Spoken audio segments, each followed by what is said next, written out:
नमस्कार, आदाब, सत श्री अकाल दोस्तों। Welcome back to Rohan channel current affairs express में। गाइस, डॉलर डिथ्रोन, डॉलर को इंडिया फेंक दिया है। क्यों? रशियन ऑयल खरीदने के लिए इंडिया ने चाइना का करेंसी यूज किया। दुनिया पे एक ही करेंसी का दबदबा है, डॉलर का।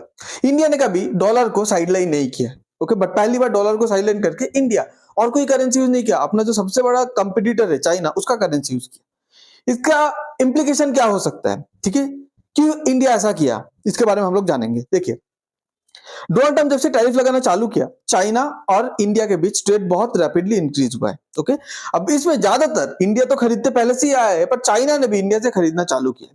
आपको एक कंट्री के बारे में पता होगा, हांगकांग। हांगकांग सिर्फ नाम का एक कंट्री है, वो चाइना से, मतलब it is control by China. China उसको कंट्रोल करते हैं। अब जब से एससीओ का मीटिंग खत्म हुआ, ठीक है, चाइना, रशिया और इंडिया का जब से मुलाकात हुआ, तीनों देश का लीडर का जब से मुलाकात हुआ, तो चाइना इंडिया को बहुत ज्यादा फेवर किया। तो आप अगर हांगकांग और चाइना का टोटल ट्रेड देखेंगे, 26% इंक्रीज हुआ है। मतलब ये दोनों कंट्री इंडिया से और ज्यादा से ज्यादा खरीदने लगा है। जो कंट्री बेचने के लिए जाना जाते हैं, वो कंट्री आज इंडिया से खरीदने लगा है। ओके, यूएस कांग्रेस, आज ट्रम्प, अब एक साइड से यूएस का जो भी कांग्रेसमैन है, जो थोड़ा जियोपॉलिटिकल सिचुएशन को अंडरस्टैंड करता है, डोनाल्ड ट्रम्प और उसका मतलब चेला चमचा को छोड़ के, उन्होंने यूएस कांग्रेस ने अर्ज किया ट्रम्प को कि आप इंडिया के साथ जो भी टाइज को आप बिगाड़ चुके, मतलब बिगाड़ दिए, उसको रिसेट कीजिए, उसको रिपेयर कीजिए। ठीक है, आप जो कर रहे हैं सही नहीं कर रहे, क्योंकि उन लोग देख पा रहे हैं इंडिया और चाइना का रिलेशन कितना रैपिडली ग्रो कर रहे हैं। ओके, पर ट्रम्प तो ट्रम्प है, नहीं सुनेगा अपने जिद पे। ठीक है, तो इंडिया ने सोचा चलो बहुत हो गया, अब ट्रम्प को भी एक के बाद एक झटका तो देना पड़ेगा। तो सबसे बड़ा झटका 2 दिन पहले दिया था मैंने, आप उसके बारे में वीडियो भी बनाया था। आप चाहेंगे, आप चाहते हैं तो मेरे चैनल पे जाके देख सकते हैं।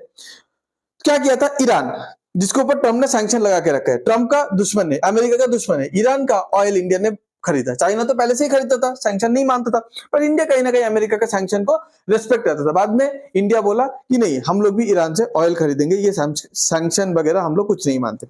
अब उसके ऊपर से रशिया का जो प्रेसिडेंट व्लादिमीर पुतिन, ये दिसंबर मंथ पे इंडिया विजिट होने जा रहे हैं। अब इसमें भी इंडिया ट्रम्प को, पूरे यूएसए को एक बहुत बड़ा मैसेज देगा कि आप हम लोग के अगेंस्ट पे जाके जो हरकत की अभी तक, उसका बदला हम लोग एक एक करके लेंगे। ठीक है, ये है, रशिया भी यूएसए का एक प्रतिद्वंदी दुश्मन है। अब देखिए, यूएस हमेशा ये ब्रिक्स से डरते आए। इंडिया, रशिया, चाइना, ये सब हम आपस में एक ही बात करते हैं कि इंटर ब्रिक्स ट्रेड को बढ़ाना चाहिए। ब्रिक्स का जो मेजर कंट्री है, देखिए आज के डेट पे सऊदी अरेबिया, यूएई वगैरह ब्रिक्स पे जुड़ चुका है, पर ब्रिक्स के जो मेजर 5 फाउंडिंग मेंबर है, Brazil, Russia, India, China, south Africa, मतलब हम लोग पांचों में पहले आपस में ट्रेड को इंक्रीज करते हैं। हम लोग आपस में, हम लोग का इतना पॉपुलेशन है, इतना इकोनॉमी है, ठीक है, इतना पावर है, इतना दबदबा है पूरे दुनिया पे, हम लोग पांचों मिलकर ट्रेड करेंगे ना, बाहर की कोई खरीदार, मतलब बायर या सेलर की जरूरत ही नहीं पड़ेगा। हम लोग को यूएसए, यूरोप के ऊपर, जिसका पॉलिसी बहुत अनसर्टेन रहता है, उसके ऊपर भरोसा नहीं करना पड़ेगा। तो आज के डेट पे इंडिया और चाइना का जो ट्रेड इंक्रीज हो रहा है, ये एक एग्जाम्पल है कि इंट्रा ब्रिक्स ट्रेड कैसे इंक्रीज हो रहा है। देखिए, जब डीडॉलराइज का बात आता है ना, अमेरिका हमेशा नर्वस हो जाता है। क्यों? क्योंकि अमेरिका डॉलर की वजह से, अमेरिका मतलब today America is America because of dollar. Dollar की वजह से अमेरिका किसी के ऊपर सैंक्शन लगा देते हैं। मतलब कभी ऐसा सोचो कि चाइना क्यों सैंक्शन नहीं लगा पाता, इंडिया क्यों सैंक्शन नहीं लगा पाता? अगर इंडिया किसी के ऊपर सैंक्शन लगा देगा, मतलब क्या बोलेगा कि तुमको डॉलर, मतलब रुपी नहीं दूंगा। वो बोलेगा ऐसे भी हम लोग रुपी यूज कहाँ करते। चाइना बोलेगा युआन नहीं दूंगा, बोलते ऐसे भी हम लोग युआन कहाँ यूज करते, और डॉलर सब यूज करते हैं। सैंक्शन लगेगा मतलब आपको अमेरिका डॉलर नहीं देगा, डॉलर नहीं देगा तो बाकी कंट्री के साथ आप ट्रेड कैसे करोगे? तो इसीलिए डीडॉलराइजेशन का जब भी नाम आता है तो अमेरिका डर जाता है कि डॉलर को आप लोग रद्द मत करो, ओके, सिस्टम से बाहर मत करो। अब ब्रिक्स हमेशा चाहता था कि डीडॉलराइजेशन करेंगे, पर एस जयशंकर हमेशा बोला है कि वी आर अगेंस्ट डीडॉलराइजेशन, हम लोग डीडॉलराइजेशन के खिलाफ है। मैं कहीं ना कहीं इंडिया एक ऐसा कंट्री था ब्रिक्स पे जो डॉलर को बचा के रखा था। बट आज के डेट पे हम लोग चाइना का युआन यूज कर रहे हैं। आप सबके मन पे क्वेश्चन आ रहा है कि घूम फिर के हम लोग आज के डेट पे चाइना को कितना, मतलब इतना क्यों ट्रस्ट करें? देखिए, चाइना से हम लोग को बहुत कुछ सीखना है। जो बोलते हैं टेक्नोलॉजी वगैरह ये सब सीखना है, ये तो ऑब्वियसली सीखना है। चाइना से हम लोग से अच्छा है, ऑब्वियसली सीखना है। बट चाइना कैसे बड़ा हुआ है वो भी हम लोग को जानना है। तो आज के डेट पे हम लोग चाइना की युआन यूज कर रहे हैं, हम लोग का कहीं ना कहीं खुद के फायदा के लिए यूज करेंगे। पर इसका मतलब ये नहीं हम लोग अपना सॉवरेनिटी बेच दे, हम लोग अपना मतलब बोलेंगे ओके लद्दाख का जो पार्ट तुम कब्जा करके रखे उसको ले ले, नहीं, ये सब नहीं। अपना संप्रभुता, अपना जो सॉवरेनिटी है उसको त्याग नहीं करना है, अपना इज्जत को नहीं खोना है, पर काम से काम लेना है। देखिए, चाइना अमेरिका आज के डेट में दुश्मनी। पहले भी एक दूसरे को पसंद नहीं करते थे क्योंकि अमेरिका हमेशा चाहता था डेमोक्रेसी डेमोक्रेसी डेमोक्रेसी। आप सब लोगों को पता है चाइना तो डेमोक्रेटिक कंट्री है नहीं, तो चाइना पे कम्युनिस्ट पार्टी है जो अमेरिका पसंद नहीं करता। बट अमेरिका और चाइना बहुत सालों से 2000 से पहले थे, 1990 से 1980 से 1970 से एक साथ मिलके काम करते हैं क्योंकि दोनों के फायदे के लिए।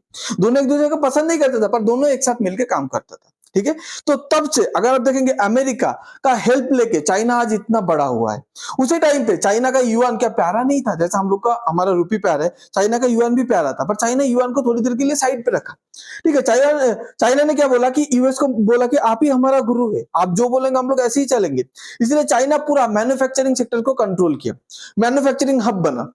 यूएसए का डिफरेंट बड़े बड़े कंपनी के साथ पार्टनरशिप किया, नॉलेज गेन किया, टेक्नोलॉजी चोरी भी किया, टेक्नोलॉजी से सीखा भी, सीख के आज खुद इतना बड़ा देश बन गया कि यूएसए को टक्कर दे रहे हैं।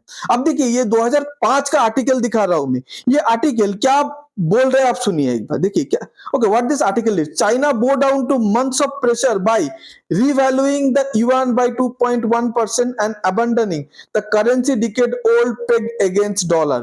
मतलब चाइना क्या है, क्या 2001 2 3 पे बोला चलो हम लोग तो बहुत बड़ा, मतलब थोड़ा बहुत बड़ा हो चुके, तो हम लोग क्या करेंगे, डॉलर को चैलेंज करेंगे, मतलब हमारा युआन। पर यूएसए ने इतना प्रेशर दिया, चाइना बोला ठीक है हम लोग युआन को साइड पे रखते हैं, आपका डॉलर लेके ही चलेंगे। तो चाइना डॉलर को पसंद नहीं करता था, पर फिर भी चाइना डॉलर को क्यों अपना है, क्योंकि खुद का ग्रोथ के लिए। आज अगर हम लोग युआन को अपना रहे, ऐसा नहीं कि युआन हमारा खुद का है, हमारा खुद का रुपया रुपया हमेशा रहेगा, बट हम लोग आपको सिर्फ दिखावा करना है, पर चाइना से पूरा टेक्नोलॉजी लेके सीखना है, सीख के आगे बढ़ना है। चाइना ऐसे ही बना है, ठीक है। अब देखिए जियो पॉलिटिक्स पे ना, मतलब ये जो फीलिंग्स है ना, फीलिंग्स की कोई वैल्यू नहीं है। जियो पॉलिटिक्स पे एक चीज लाइन बोला जाता है, there are no permanent friends और परमानेंट एनिमीज।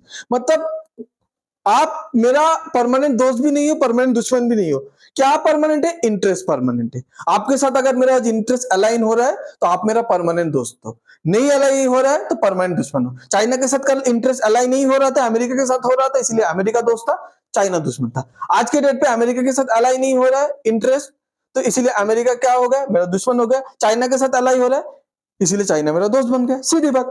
देखिए चाइना भी आज के डेट पे इंडिया को किसी, मैं मानता हूं चाइना को सपोर्ट चाहिए, यूएसए के, इंडिया यूएसए के अगेंस्ट पे ना जाए, इसीलिए चाइना बहुत कोशिश कर रहे हैं, ठीक है।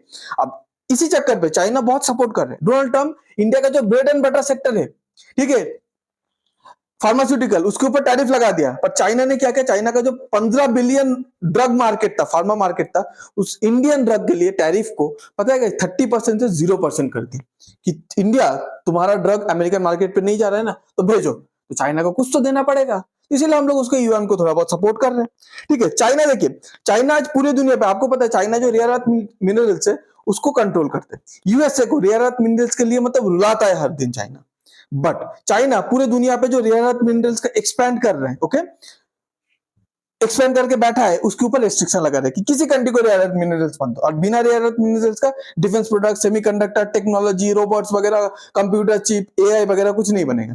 पर on the other hand China India को रेयर अर्थ मिनरल्स देना चाहता है, पर चाइना के मन पे एक डर है कि इंडिया और यूएसए का रिलेशन अच्छा है ना, तो क्या पता इंडिया चुप चुप के यूएसए को ये रेयर अर्थ मिनरल्स भेज दे। तो इसीलिए चाइना ने इंडिया को बोला हम तो पूरे दुनिया के लिए प्रतिबंध लगा के रखे, बैन करके रखे, पर इंडिया आपके लिए रेयर अर्थ मिनरल्स खुल, मतलब ओपन है, हम लोग बेचेंगे आपको, बट आपको एश्योर करना पड़ेगा, ओके, कि आप ये रेयर अर्थ मिनरल्स यूएसए पे डाइवर्ट तो नहीं कर देंगे।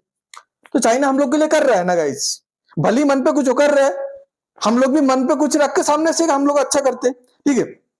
ऐसा नहीं कि हम लोग अपना रुपी को छोड़ दिए, उस टाइम तो चाइना अपना रुपी को छोड़ दिया था, इधर हम लोग अपना रुपी को नहीं छोड़े।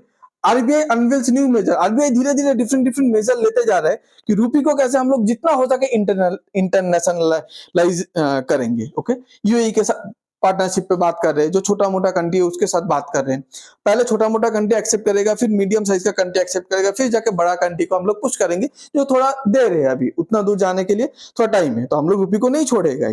ओके, आज देखिए हम लोग को जो यूपीआई है, आपको पता है पेपल पूरे इंटरनेशनल सिस्टम है। मान लीजिए आप, अगर मान लीजिए आपका कोई दोस्त रहता है या घर वाले रहते हैं, फैमिली मेंबर रहते हैं, अगर मान लीजिए यूएसए पे रहते हैं, कनाडा पे रहते हैं, जब पैसा भेजते हैं ना, मैं जनरली देखा हूं लोग दो पेमेंट मतलब ऐप यूज करते हैं, एक पेपल, एक वेस्टर्न यूनियन बोल के, ओके, जनरली यूज करते हैं, ठीक है।